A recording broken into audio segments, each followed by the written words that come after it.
નમસ્કાર દર્શક મિત્રો, બીએન ન્યૂઝમાં આપનું સ્વાગત છે। આપ નિહાળી રહ્યા છો બીએન ન્યૂઝ આમોદ। આમોદ તાલુકા કોંગ્રેસ પ્રમુખ દ્વારા ખેડૂતોના પાકને થયેલ નુકસાનનું તાત્કાલિક સહાય ચૂકવવા આમોદ મામલતદારને આવેદન આપ્યું।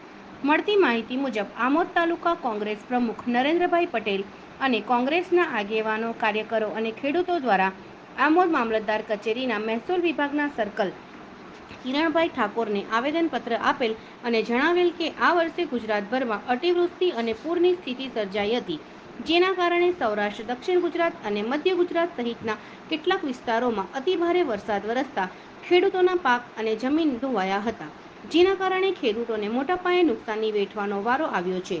ત્યારે રાજ્ય સરકાર દ્વારા ખેડૂતોને આર્થિક સહાય મળી રહે અને પાકની નુકસાની મદદ મળી રહે તે માટે સર્વે પૂર્ણ થઈ ગયેલ હોવા છતાં ખેડૂતોને સહાય આપવામાં આવેલ નથી।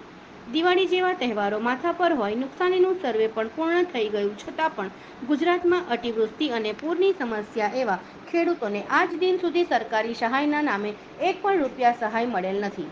નવી ખેતી ઊભી કરવા માટે પણ ખેડૂતની પરિસ્થિતિ છે, માટે ડિજિટલ ઇન્ડિયાની વાતો કરનાર સરકાર વહેલામાં પહેલા ખેડૂતોના ફોર્મ ભરાઈ દીધા છતાં આજ દિન સુધી ખેડૂતોને કોઈ પણ જાતની સહાય આપવામાં આવેલ નથી, માટે વહેલામાં વહેલી તકે સહાય આપવામાં આવે એવી વિનંતીભર્યું આવેદન આપવામાં આવેલ હતું।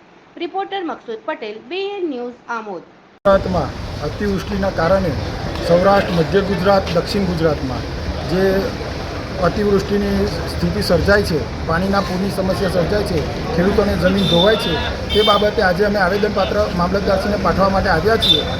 જો સરકાર 5 દિવસમાં પાસપોર્ટ આપતી હોય તો ડિજિટલ ઇન્ડિયાની મોટી વાતો કરનારી સરકાર 5 દિવસમાં પાસપોર્ટ આપતી હોય તો ખેડૂતોની સહાય ચૂકવવા કેમ તત્પર બનતી નથી? તો આ બાબતે અમારું કહેવાનું એટલું જ છે કે તમે ખેડૂતોને તાત્કાલિક સહાય ચૂકવો। બીજી શું માંગણી હતી તમે?